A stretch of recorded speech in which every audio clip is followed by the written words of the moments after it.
Sometimes the most unlikely heroes come with paws and a wagging tail. In the vast African savannah, a dog named Max stumbled upon something no one could have expected, an injured lion cub on the brink of death. What happened next wasn't just bravery, it was a lesson in trust, loyalty, and the incredible bond that can exist between species. You won't believe how a cub, and a wild lioness changed the rules of nature forever. If you love amazing animal stories, hit that like button, subscribe for more heartwarming adventures, and comment below how you think animals can teach us about empathy and courage. The morning sun stretched across the Mara savanna, casting long golden shadows over the swaying grass. Max, the German Shepherd mix, stiffened instantly, his ears pricked toward a faint scent carried by the breeze. James Coleman, wiping the sweat from his brow, squinted into the horizon, noting the faint movement among the tall grass. 3 years in the Mara Conservation Area had honed his instincts, but even he could not predict every moment. Max bolted ahead without warning, disappearing into the golden expanse, leaving James to follow cautiously, hand brushing against the holstered tranquilizer gun at his side. The wind carried the unmistakable coppery smell of blood. James cursed softly, heart quickening. Lion territory had become more active lately, and being separated from Max was dangerous. Satellite phones were useless in this remote stretch, and the research station lay more than 4 miles away. His vehicle, parked nearly a mile behind, offered no immediate refuge. Every careful step through the rustling grass heightened the tension, each sway of foliage a potential predator's shadow. A whimper reached his ears, soft but desperate. It wasn't the menacing growl of a full-grown predator, but a fragile cry that made James pause, instinctively scanning for the source. He pushed through a denser patch of grass and froze at the edge of a small clearing. Max stood over something tiny, his body tense yet protective. Nestled in the golden blades was a lion cub, no more than a few weeks old, its tawny fur streaked with dark blood from a deep gash across its shoulder. Its wide eyes mirrored fear and exhaustion. James's pulse thudded painfully against his ribs. He had trained to respect the natural order, to avoid intervention unless absolutely necessary, yet the sight of this fragile creature stirred a part of him that could not ignore suffering. Max, standing like a sentinel, glanced at James briefly before nudging the cub with his nose, communicating in a language older than words. The wound was severe, likely from a hyena strike or perhaps a territorial male, but thankfully clean, without infection. James sank to his knees, assessing the tiny life trembling in the grass. Protocol dictated non-intervention. Conservation laws emphasize letting nature take its course, no matter how brutal it might seem. But Max had already made a choice. He lifted the cub gently by the scruff, mimicking a mother's careful grip, and carried it toward James. James swallowed hard. "What are you doing, boy?" he whispered, though he knew Max could not answer. The cub's tiny body went limp, a reflexive response as Max carefully placed it at James's feet. For a long moment, James studied Max's gaze, the dog's almost human-like understanding reflecting in his dark, intelligent eyes. There had always been a special bond between them, ever since James had rescued the abandoned dog near a village 3 years earlier. Max had become more than a companion. He was an indispensable partner in the field, attuned to danger, life, and instinct in ways James sometimes envied. Pulling the research kit from his backpack, James began cleaning the wound with antiseptic, his movements steady despite his racing mind. The cub barely resisted, too weak to struggle, its golden eyes blinking up at him with both fear and trust. As he worked, James noticed a distinctive mark on the cub's ear, a figure-8 pattern of spots that immediately triggered recognition. This wasn't just any cub. This was the offspring of Nala, the Mara pride's dominant lioness. His breath caught. The stakes had risen. Every careful movement carried weight. The African sun bore down, the cub's temperature rising dangerously, and James knew that the hours ahead would demand precise care. Max, meanwhile, maintained his watchful position, glancing between James and the cub, a silent partner in the rescue. The wind shifted, carrying distant noises, but neither dog nor man wavered. The cub, delicate yet alive, seemed to sense the security Max provided, its tiny limbs pressing instinctively against James's chest as he cradled it. They moved toward the vehicle cautiously, James adjusted his grip, mindful of every step in the uneven terrain. Each rustle of grass could signal a predator, and the roar of a distant lion reminded him of the dangers surrounding them. Max led, pausing frequently to ensure James and the cub were safe, his protective instincts unwavering. The journey was slow, tense, and suffused with a quiet urgency that made every moment feel monumental. At last, the jeep came into view. James quickly fashioned a temporary bed in the shade, placing the cub gently on a soft bundle of spare clothing. Max remained vigilant, positioning himself between the cub and the open landscape, his eyes scanning every movement. James offered a few drops of water, careful not to overwhelm the fragile throat. The cub lapped weakly, showing life and resilience, small yet extraordinary under the relentless sun. It was then that a deep, resonant roar cut through the air, shaking the hairs on the back of James's neck. He froze, aware of every protocol and warning drilled into him. Max tensed but did not bark. Instead, he shifted subtly, his posture indicating both alertness and submission. A careful communication that the intruder, a lioness, was not an immediate threat if approached correctly. From the grass emerged Nala, the Mara Pride Queen herself. Amber eyes fixed, her muscular frame poised, yet her movements betrayed curiosity as much as caution. James remained perfectly still, heart pounding, aware that one wrong step could trigger violence. Max, instinctively understanding, lowered himself to the ground, a bridge between man and predator. The lioness moved closer, analyzing scents, calculating risks, and yet, astonishingly, she did not attack. Instead, she communicated softly with chuffing sounds, the language of reassurance. The cub responded weakly, a fragile reciprocation, and James realized that the impossible was unfolding before his eyes. Trust had formed, fragile but undeniable, in the middle of a wild, untamed landscape. James approached the cub again, careful not to provoke Nala, while Max maintained the intermediary role, bridging species through posture, patience, and presence. Time seemed suspended. Every heartbeat, every subtle movement mattered. Here, on the edge of the African wilderness, a dong, a man, and a lioness shared a silent understanding that defied centuries of instinct and hierarchy. With the cub stabilized, James glanced at Max. The dog's gaze conveyed a simple yet profound message. Do what must be done. And James understood. This rescue was more than saving one life. It was a testament to intuition, empathy, and the extraordinary possibilities of trust between creatures that, by nature, were supposed to be enemies. The sun rose higher, and the clearing seemed to glow with a quiet golden reverence. James prepared for the next phase, transporting the cub safely, ensuring it survived, and navigating the delicate balance between intervention and respect for the natural order. Max's steady presence beside him reinforced the truth he had always felt in the field. Sometimes the smallest gestures, the quietest acts of courage, create ripples that reshape what we believe is possible. As they stood there together, man and arm, with a fragile life cradled between them and a lioness watching from the edge of the clearing, James knew that the story unfolding would challenge everything he had been taught, everything he thought he knew about wild animals, and perhaps even about himself. The midday sun climbed relentlessly, beating down on the golden expanse of the Mara Savannah. Every blade of grass shimmered in the heat, and every shadow seemed fleeting. James tightened his grip on the tiny lion cub, feeling the rhythmic rise and fall of its chest against his forearm. Max padded just ahead, ears swiveling constantly, nose low to the ground as if scanning for threats invisible to human eyes. The heat was oppressive, but James could not afford to slow. Each passing minute meant increased risk of infection, exhaustion, or worse. The journey back to the jeep, barely a mile away, felt interminable. James adjusted his wide-brimmed hat and squinted against the glare, noting the distant movements of impalas grazing cautiously, aware of hidden predators. Despite their alertness, the animals showed no immediate signs of aggression. Yet James knew instincts ran deep here. One misstep, one sudden rustle, could spark a chase that no human or dog could predict.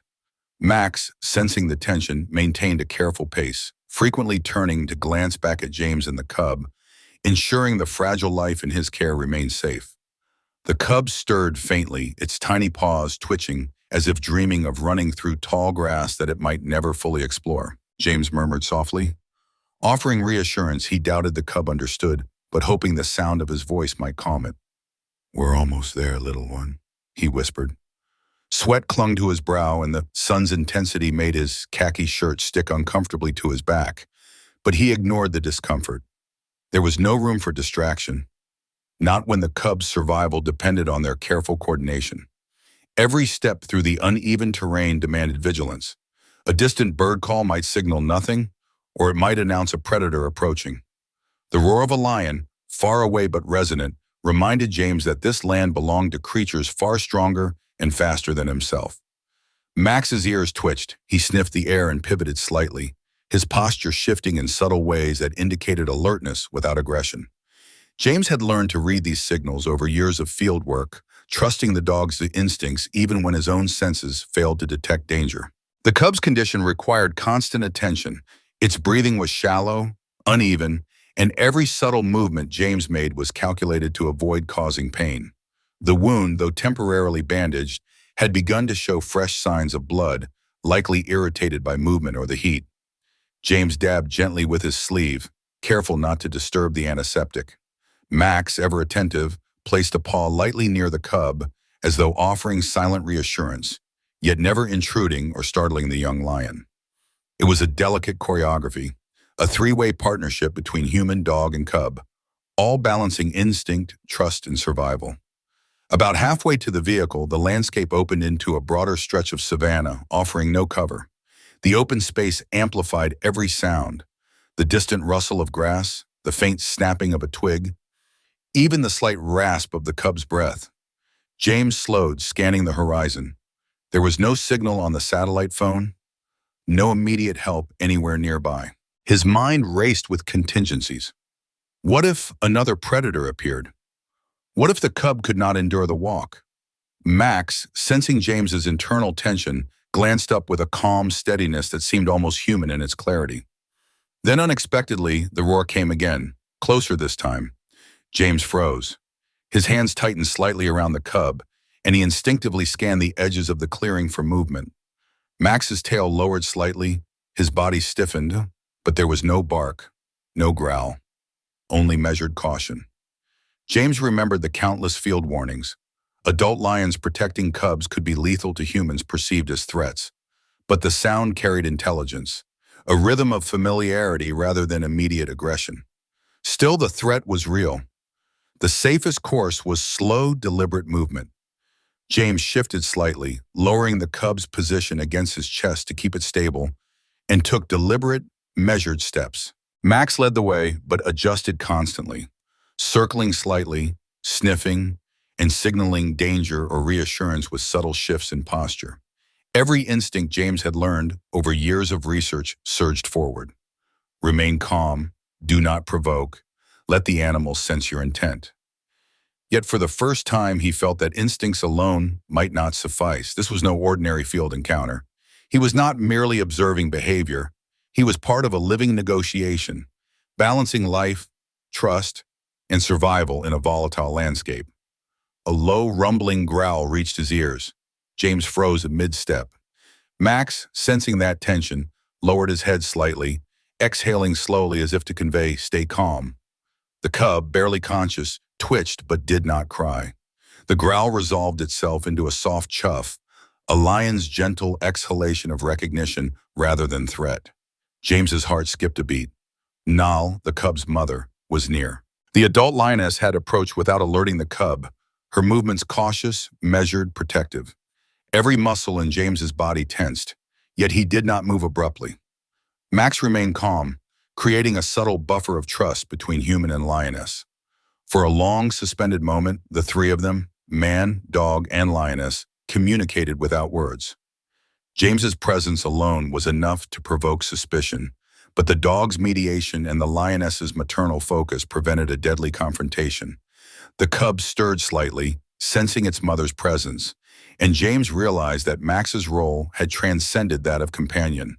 He had become protector, diplomat, and guardian. The savanna around them seemed to hold its breath.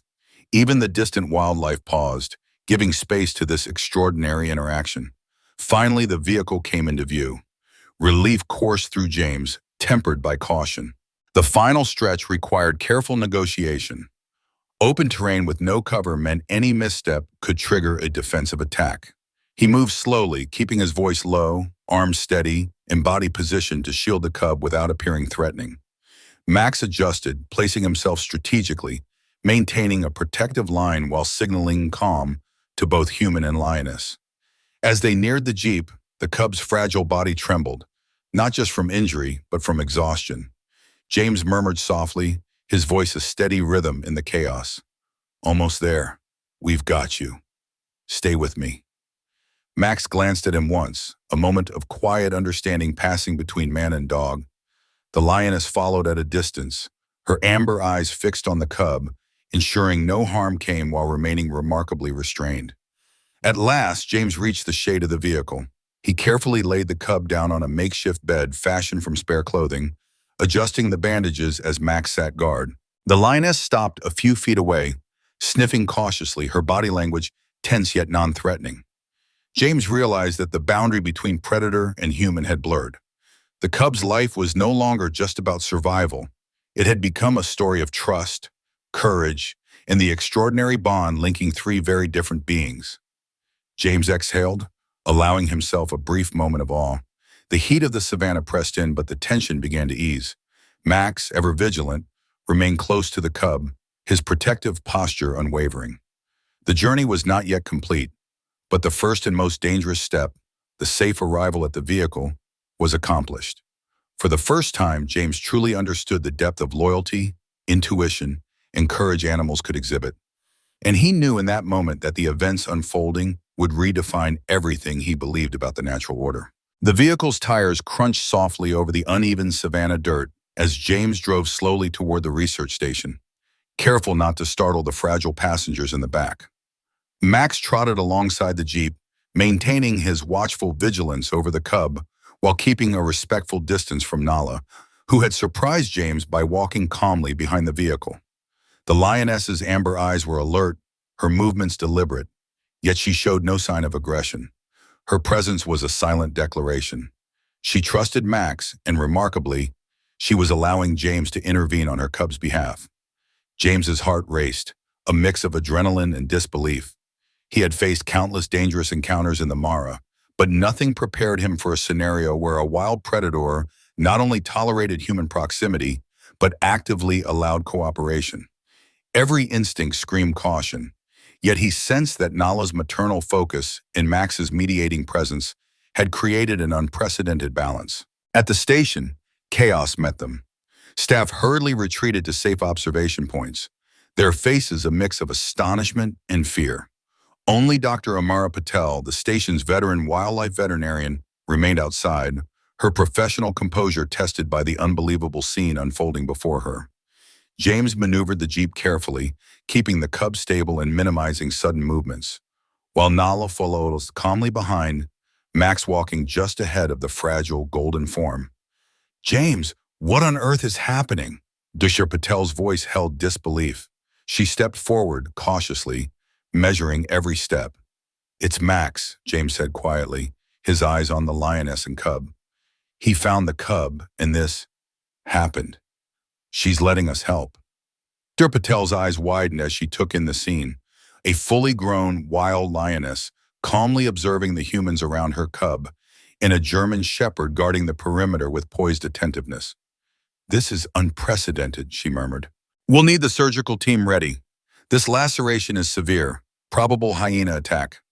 James opened the back of the jeep, gently lifting the cub into Dr. Patel's waiting arms. Nala stepped forward, sniffing the air cautiously, yet remained passive. Max positioned himself strategically, his body language non-threatening but authoritative, a subtle communication that he was both protector and bridge between worlds. The surgical room was quickly prepped. Nala, remarkably, entered the doorway alongside James and Max, causing the remaining staff to instinctively move aside. She walked without haste, her gaze locked on her cub, and settled in a quiet corner, her posture relaxed but vigilant. Max trotted beside her, maintaining respectful distance, occasionally letting out soft, reassuring sounds that seemed to communicate empathy to the lioness. Dr. Patel began her methodical work, cleaning and assessing the cub's deep shoulder wound. James observed closely, aware that every movement of Nala and Max influenced the cub's stress and recovery. The wound, though severe, had missed major arteries. A stroke of luck, but the muscle damage was significant. Proper suturing and antibiotics were essential. Throughout the surgery, Nala remained still, observing without aggression, her amber eyes tracking every careful motion of the humans tending to her cub. Max, ever alert, occasionally glanced toward James, offering subtle reassurance that all was proceeding correctly. The interplay between human and lioness created a rhythm almost symphonic in nature. Each creature aware of the others, yet moving with quiet understandings. James's mind raced. He had encountered fear, respect, and aggression countless times in the field, but this was a lesson in cooperation, trust, and empathy. Max had found the cub, protected it, and facilitated a bond strong enough to override natural instincts. Nala, once a formidable predator, had suspended her defensive nature, acknowledging that the humans and Max shared a common goal, the survival of her offspring. The surgical procedure lasted nearly 2 hours. Dr. Patel worked with meticulous precision, carefully closing the wound, administering pain relief, and providing a regimen to prevent infection. Throughout, Nala remained calm, occasionally emitting soft chuffing sounds, a vocalization of reassurance and maternal comfort. Max mirrored her attentiveness, sitting quietly, head slightly lowered, acknowledging her presence while keeping a protective perimeter. As the final sutures were placed, the cub was gently moved into a recovery crate lined with soft blankets. Nala patted over immediately, sniffing and nuzzling the sedated cub. She allowed James and Dr. Patel to observe from a safe distance, yet she remained fully engaged, her eyes never leaving her offspring. Max trotted nearby, sitting with an alert but relaxed posture, mediating the unusual interspecies trust that had formed. James took a step back, allowing the moment to settle.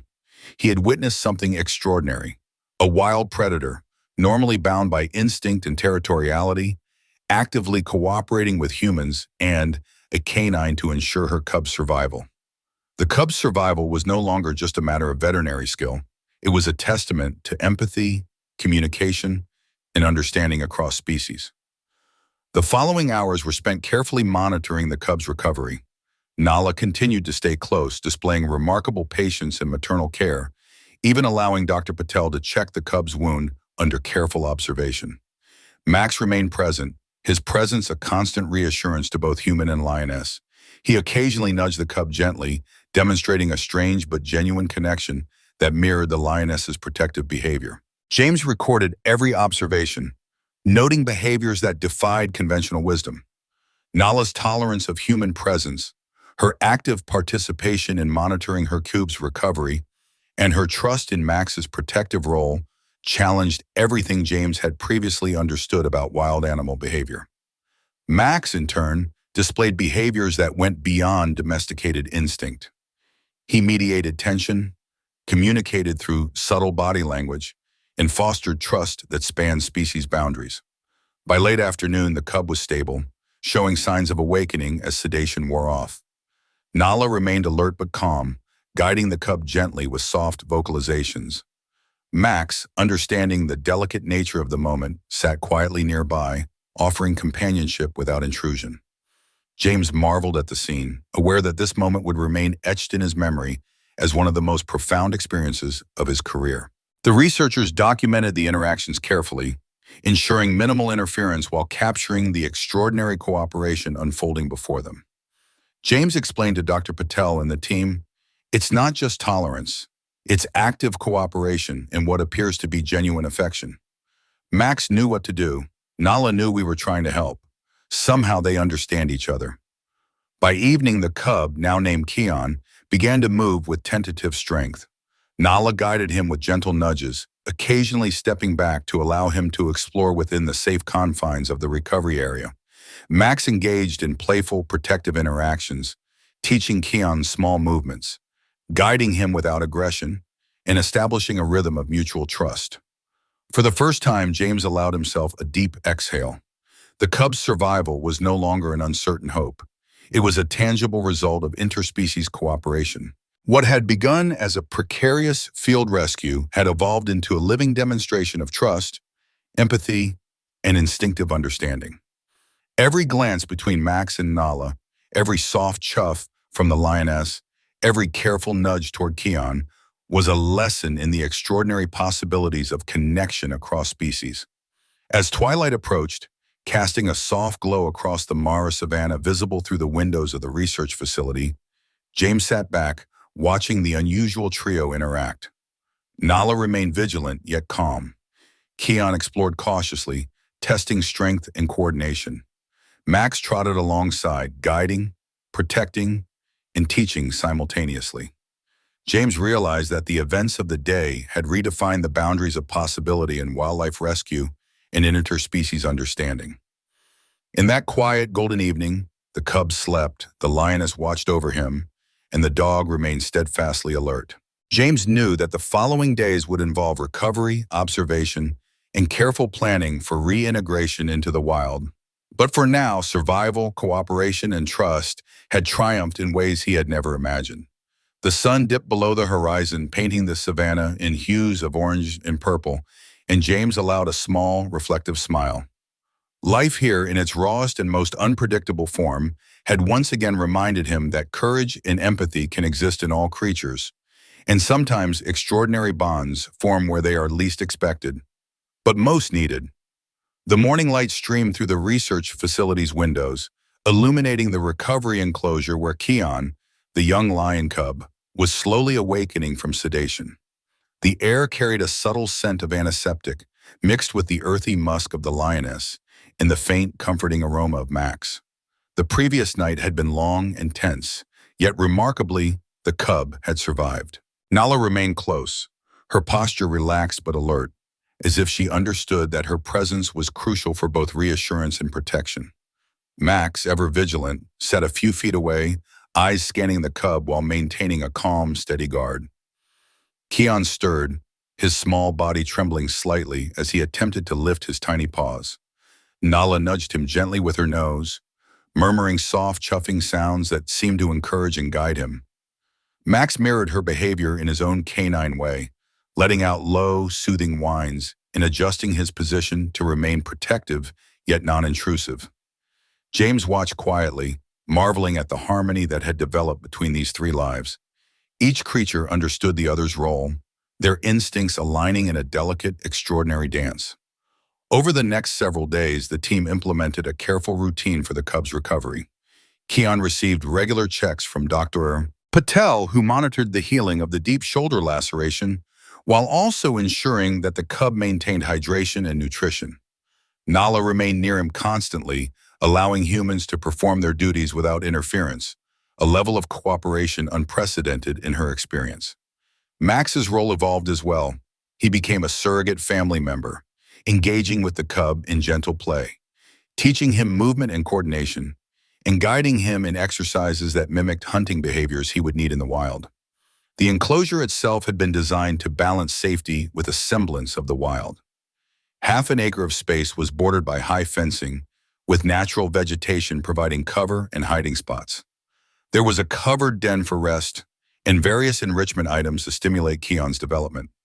James and Dr. Patel observed closely from the edges, taking careful notes while minimizing direct interference. The objective was clear: allow the cub to recover fully, strengthen the bond with his mother, and maintain the unusual but vital connection with Max. By the third day, Keon's energy began to return. The cub started exploring the enclosure under Nala's watchful eye, testing his legs, paws, and reflexes. Max approached cautiously, maintaining distance but allowing the cub to come closer. Keon's first playful pounces were uncoordinated, yet Max tolerated and encouraged them, gently guiding the cub away from dangerous edges and obstacles. Nala, meanwhile, demonstrated maternal patience, showing Keon how to crouch, stalk, and pounce in soft, controlled movements. The synergy was extraordinary. The mother, the surrogate guardian, and the human observers had created an environment where instinct, learning, and trust coexisted seamlessly. James found himself documenting moments that defied conventional expectations. He recorded instances of Nala allowing Max to groom the cub, a behavior almost unheard of between natural enemies. Max, for his part, adapted instinctively, never overstepping, never showing dominance, but offering comfort and guidance. Keon responded to both, developing confidence and agility under the dual tutelage of dog and lioness. The researchers visiting the enclosure were astonished, noting that this was not mere tolerance. It was active cooperation and seemingly genuine affection across species. Even meals became moments of education. Keon was encouraged to attempt small hunting games, retrieving pieces of meat placed strategically within the enclosure. Max guided him subtly, demonstrating how to approach and strike with care, while Nala provided encouragement and modeling. The cub's instincts flourished under this guidance, blending natural behaviors with learned trust in his unusual companions. James observed Max during these moments and marveled at his intuition. The dog's understanding of the situation went far beyond simple obedience or companionship. Max acted as an intermediary, a guardian, and a teacher, navigating the delicate relationships between human, cub, and wild predator with grace and intelligence. The dynamic created a safe, controlled environment where Keon could heal, grow, and develop the essential skills he would require in the wild. As the days progressed, emotional bonds deepened. Keon began responding to Max's presence with familiarity, playful nips, and gentle pawing. Nala, maintaining her protective nature, gradually allowed Keon to engage more freely with the dog, observing with a mixture of caution and maternal approval. James reflected on the extraordinary level of trust present. A wild lioness,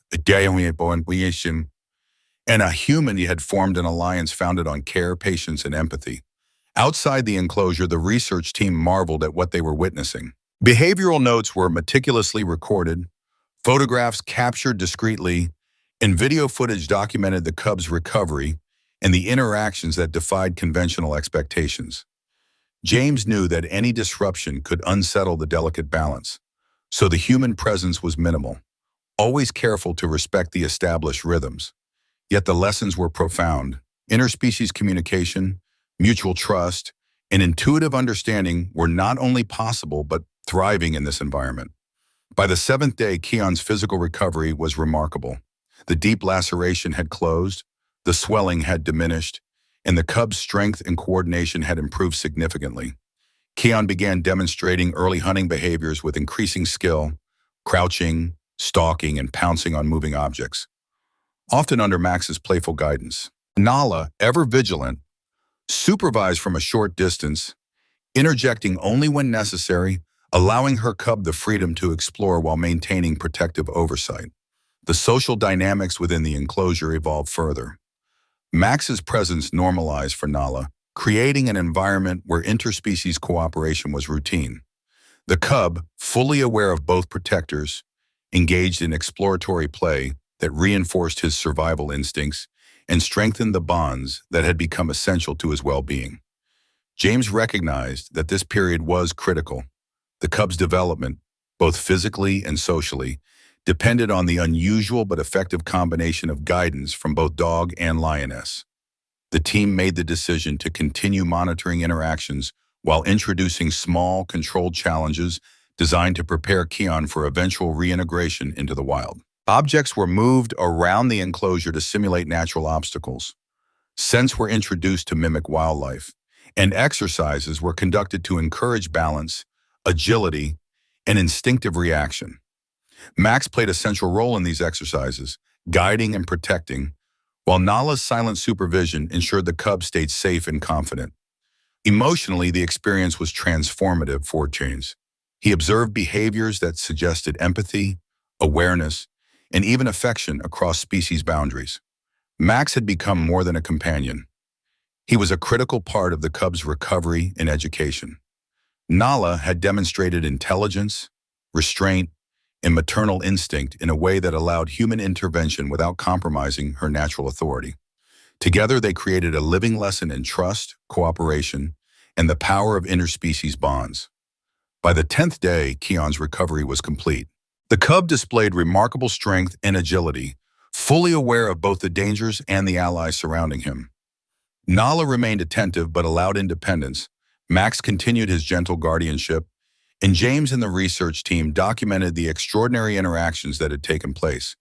The stage was set for the next step, preparing the cub and mother for return to the Mara Pride, ensuring their survival and reintegration into the wild, while maintaining the lessons learned in trust, cooperation, and interspecies understanding. As twilight fell, James observed the trio one last time before nightfall. Keon, now energetic and playful, tumbled through the enclosure under Max's watchful eye. Nala prowled silently, guiding her cub with subtle gestures and chuffing vocalizations. James felt a profound sense of awe and gratitude. This was no longer merely a story of survival. It was a testament to the extraordinary bonds that could exist between species, the power of trust, and the intelligence of creatures often underestimated. The Mara savanna outside was quiet, the wind carrying the scent of wild grass and distant predators. Yet inside the enclosure, life thrived through an alliance that defied expectations. For James, Max, Nala, and Keon, these days had forged a connection that transcended species, a bond that would shape the next chapter of survival, reintegration, and the extraordinary farewell that awaited them all. The morning sun painted the savanna in shades of gold and amber, signaling the day that would change everything for Keon, Nala, and Max. Preparations were underway to return the cub and his mother to the Mara Pride territory. Transport crates had been secured for the journey. One for Keon, light and padded, and one for Nala, slightly larger and reinforced for safety. Max, ever attentive, had already positioned himself beside the team, eyes scanning the surroundings as if ensuring that the transition would proceed without incident. James crouched beside Max, feeling the warmth of the dog's fur and the weight of the responsibility that rested on both their shoulders. "You've done something incredible, buddy," he whispered. "You've saved a life, and you've shown us how extraordinary trust can be." Max's tail wagged slowly, a quiet acknowledgement of his role in the journey ahead. The cub's rehabilitation had been remarkable, but today would test the bonds forged through patience, cooperation, and empathy. Nala, surprisingly calm, sniffed the transport crate that would carry her. Her amber eyes tracked every human movement, assessing, calculating, and, in a rare display of trust, allowing James and Dr. Patel to gently guide her into the vehicle. She moved with grace, her powerful muscles coiling and uncoiling with each step, yet she remained restrained, her focus entirely on her cub. Max, understanding the delicate nature of this moment, positioned himself to ensure no sudden disruptions would alarm the lioness. Once inside the Jeep, the cub's crate was secured, and Nala followed shortly after, stepping carefully into the rear section where equipment was usually stored. The vehicle hummed to life, engine low and steady, as James navigated the uneven terrain toward the release site. Max maintained his vigilance, alternating between pitting and pacing lightly, ever aware of the cub and the lioness. The journey, though short in distance, felt monumental, every turn and bump a potential test of patience, trust, and instinct. The release site was chosen with care, open enough to allow the cub to explore, yet securely within the Mara Pride's known territory. Human settlements were distant, minimizing the risk of conflict. As the Jeep approached, James could feel the tension in the air, the raw anticipation of the moment. Nala stood quietly, muscles tensed but ready, her eyes scanning for potential dangers. Max shifted slightly, ensuring the space between human, cub, and lioness was respected, a silent mediator maintaining balance. When the crates were open, Nala emerged first, stepping cautiously onto the familiar terrain. Her movements were deliberate, her body low, muscles coiled like springs, yet there was no aggression. She inhaled the scent of the land, reassessing her surroundings, then focused on her cub. Keon, encouraged by the soft murmurs of his mother, emerged from his crate with tentative steps, rubbing against the Nala's legs in recognition. Max watched, tail low but eyes alert, as the reunion unfolded. Keon began to explore cautiously, testing his strength and agility, while Nala guided him with soft nudges and gentle chuffs. James and Dr. Patel kept their distance, observing from behind, understanding that the bond between mother and cub was delicate and critical. Max, remaining nearby, occasionally made soft noises of encouragement, a gentle reminder of his presence and the trust he had earned.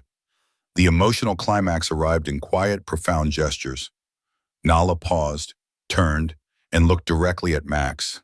A soft chuff left her throat, a sound that seemed to carry gratitude and acknowledgement. Max responded with a low whine, tail wagging slowly, and in that moment, James felt the weight of what had been achieved. Across species, a bond had formed that transcended instinct, hierarchy, and fear. Trust, loyalty, and empathy had rewritten the rules of interaction on this savanna.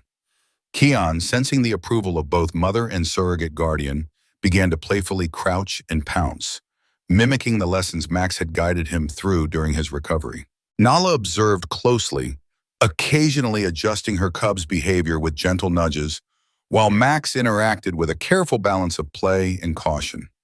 The interplay was seamless, a dance of instinct, learning, and mutual respect that left James in awe. After several minutes, Nala and Keon began to move toward a familiar patch of tall grass, marking the first steps of reintegration into the pride. Max remained beside James, watching intently as the cub tested boundaries, explored the terrain, and responded to his mother's guidance. The final goodbye, though quiet, was filled with meaning. Nala paused, glanced at Max, and let out a soft, deliberate chuff. Keon crouched playfully, nuzzling Max one last time before scampering toward his mother. James knelt, hand resting on Max's head, feeling a sense of closure and awe. "You did it, buddy," he whispered. "You've seen this through. You've been part of something no one could have imagined." Max gave a soft whine in acknowledgement, tail wagging slowly, and James knew the dog understood the significance of the moment. Trust had been built, lives had been saved, and bonds forged that would endure beyond this day. As Nala and Keon disappeared into the tall savanna grass, James reflected on the months of recovery, observation, and guidance. The cub's reintegration would be monitored through tracking collars, ensuring that both mother and offspring adapted successfully. Max, ever vigilant, seemed to sense the significance of their absence, yet remained calm, having fulfilled his role with remarkable intelligence and empathy. Dara Patel approached, her expression a mixture of pride and disbelief. "I've never seen anything like this," she whispered. "A wild lioness allowing human intervention and forming a bond with a boa. Extraordinary doesn't even begin to describe it." James nodded, still observing the distant figures of mother and cub. "Sometimes the rules of nature can bend when trust and empathy guide the way," he said softly. In the following months, James continued fieldwork, occasionally catching glimpses of Nala and Keon from afar. The tracking data confirmed their successful reintegration, their movements fluid, confident, and thriving. Max, now back at the research station, often perked his ears at familiar scents on the breeze, pausing as if sensing the continued presence of the cub and his mother. The story, once confined to a single day of emergency and intervention, had become a testament to what could happen when instincts, empathy, and courage converged. James shared the observations with visiting researchers, emphasizing the unprecedented nature of the interspecies bonds they had witnessed. "It's not just about survival," he explained. "It's about understanding, cooperation, and the potential for trust that exists across species when guided by patience, respect, and empathy." The Mara Savannah, ever vast and untamed, had borne witness to an extraordinary narrative. A dog, a cub, and a lioness had rewritten the rules of possibility. Lives had been saved, bonds formed, and lessons learned about the depth of intelligence, loyalty, and emotional capacity in creatures often underestimated. James, Max, and Dr. Patel watched as the grass swallowed the figures of mother and cub, knowing that the lessons of this journey would resonate far beyond the boundaries of the enclosure and the research station. That evening, as the sun dipped below the horizon, painting the sky in hues of purple and gold, James stood beside Max, hand resting on his head. The dog's gaze remained fixed on the savannah, alert and calm, a silent guardian even now. "We changed a life today," James murmured, "and maybe, just maybe, we learned something about ourselves too." Max tilted his head, a soft whine escaping, as if affirming the truth of that statement. The extraordinary journey from discovery and rescue to recovery, bonding, and final reintegration had reached its natural conclusion. The lessons were clear. Courage, empathy, and trust could bridge the gap between species, and even the wildest of instincts could be guided by understanding. Max, the dog who had acted with uncanny intuition, had proven that heroism transcended size, species, and expectation. And as the night settled across the Mara Savannah, the wind carrying distant sounds of wildlife and life continuing in the wild, James knew that the bonds forged that day would endure. Keon and Nala were safe, thriving, and free, and Max had left an indelible mark on both their lives and on the hearts of the humans who had witnessed this extraordinary story. The story concluded not with words, but with the quiet understanding that life, trust, and love could exist in the most unexpected of forms. And for those who had been privileged to witness it, it was a reminder that courage and compassion, even in the wild, could create miracles.